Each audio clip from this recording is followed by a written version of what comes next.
Olá pessoal, eu sou Silvana, sou mãe do Gabriel. Gabriel tem 17 anos e é um adolescente que tem o diagnóstico da síndrome de Sotos. E hoje eu vou te contar um pouquinho como é a nossa vida, o nosso dia a dia, quais são os desafios que a gente enfrenta em conviver com uma doença rara. Mas antes, eu quero te dizer o que é uma doença rara.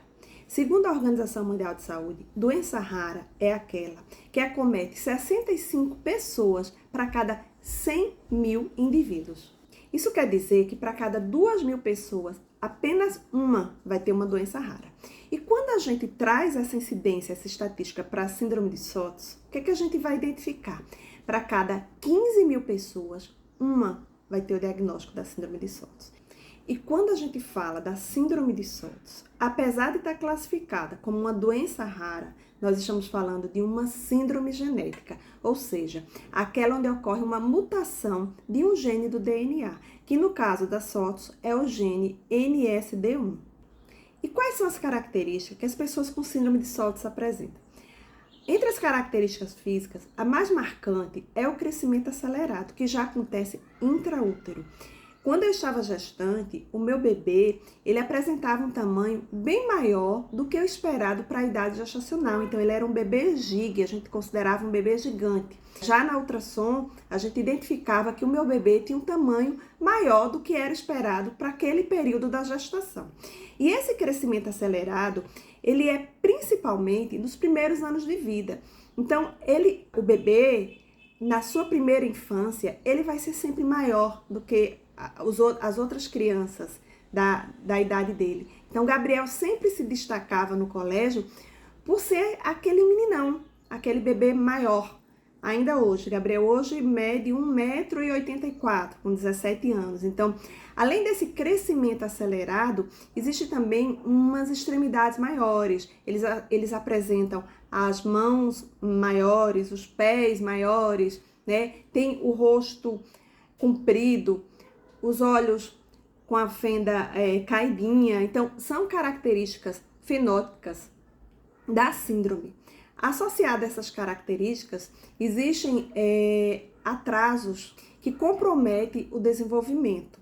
Então, na síndrome de Sotos, nós vamos ter um crescimento acelerado associado a um atraso no desenvolvimento neuromotor.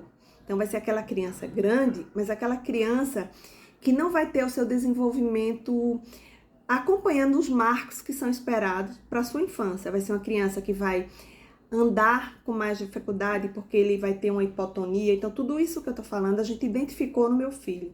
Uma criança que tem uma hipotonia, ou seja, um controle de tronco prejudicado. Uma criança que tem dificuldade para mamar, porque ele também, além de ter a hipotonia do tronco, ele tem a hipotonia da face, ele tem a dificuldade para mamar. Uma criança que demora a sentar, a andar, a falar. Então, todo esse desenvolvimento neuromotor, ele é atrasado. E é por isso que o diagnóstico precisa ser precoce, porque esses marcos de desenvolvimento atrasados, eles podem ser superados, eles vão ser superados com as terapias. As terapias para a criança, para o bebê com síndrome de Sotos, elas são um indicativo do prognóstico. O que é o prognóstico? É onde essa criança vai chegar, onde esta pessoa vai chegar. Quando a gente recebe um diagnóstico, a gente precisa, junto com esse diagnóstico, receber um prognóstico. O que a gente espera que esta pessoa alcance e o que é preciso ser feito para que ela alcance o esperado. O diagnóstico de Gabriel foi muito cedo, né? Aos 2 meses, a pediatra já identificou que ele não acompanhava os marcos do desenvolvimento e daí nós já fomos encaminhados para uma geneticista. Aos 4 meses, nós tivemos um diagnóstico clínico a partir das suas características fenótipas e do seu atraso de desenvolvimento. O diagnóstico laboratorial, ele demorou um pouco mais, porque a época do diagnóstico clínico, o plano de saúde não cobria o diagnóstico laboratorial e a gente optou por não fazer. Nós entendemos que o diagnóstico clínico era o suficiente para que a gente investisse nas terapias e a partir daí buscar o alcance nos marcos de desenvolvimento. E assim fizemos. Gabriel, desde os 4 meses de idade, na verdade desde os 2, porque aos 2 meses ele já foi encaminhado para a fisioterapia. Desde os 4 meses de idade, nós começamos com as terapias, buscando alcançar todos esses marcos. Ele fazia fisioterapia, hidroterapia, fonoaudiologia, psicoterapia, para além de vários especialistas médicos que nós buscamos para atender as dificuldades que eram encontradas. Então, os desafios diante de uma síndrome rara são inúmeros, mas existem 2 grandes desafios que a gente tenta superar diariamente e que, infelizmente, não dependem da família e da pessoa. O primeiro é o desconhecimento da síndrome, tanto por parte dos profissionais de saúde, como por parte da população. E esse desconhecimento gera, para alguns familiares, o atraso no diagnóstico. Nós tivemos a sorte de ter um diagnóstico cedo, aos 4 meses de idade. Vários profissionais, e que Gabriel precisou ser encaminhado, outros profissionais, para além do geneticista, eles não conhecem a síndrome. Eles tomam conhecimento da síndrome por nós, pelos pais, pela família. Isso leva a que muitas crianças tenham um atraso no diagnóstico. E esse atraso, ele vai implicar diretamente no desenvolvimento dessa criança. Esse é o primeiro desafio. O segundo desafio, também relacionado ao desconhecimento, mas é o despreparo das escolas. As escolas não estão preparadas para receber, porque para além do crescimento acelerado, o atraso no desenvolvimento neuromotor, algumas crianças com síndrome de Sottos podem apresentar uma dificuldade de aprendizagem.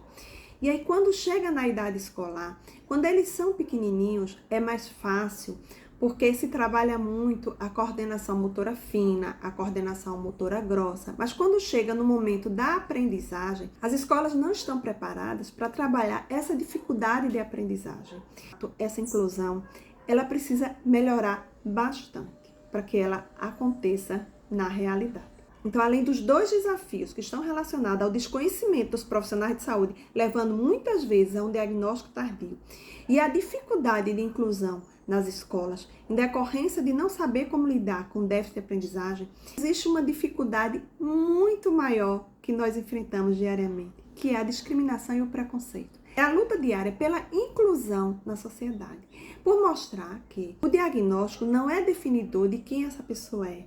O diagnóstico é uma característica, assim como a cor do cabelo, a cor da pele, a cor dos olhos, a estatura, são características, elas não são definidoras. A maior barreira que a gente enfrenta é o preconceito e a discriminação.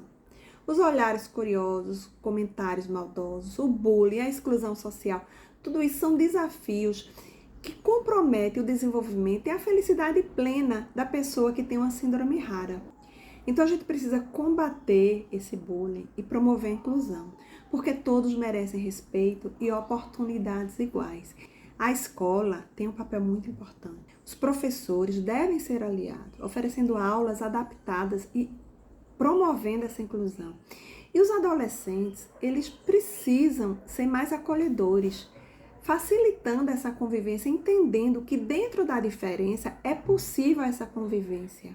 E a mensagem que eu deixo para vocês é: juntos nós podemos construir um mundo melhor e com mais oportunidades para todos.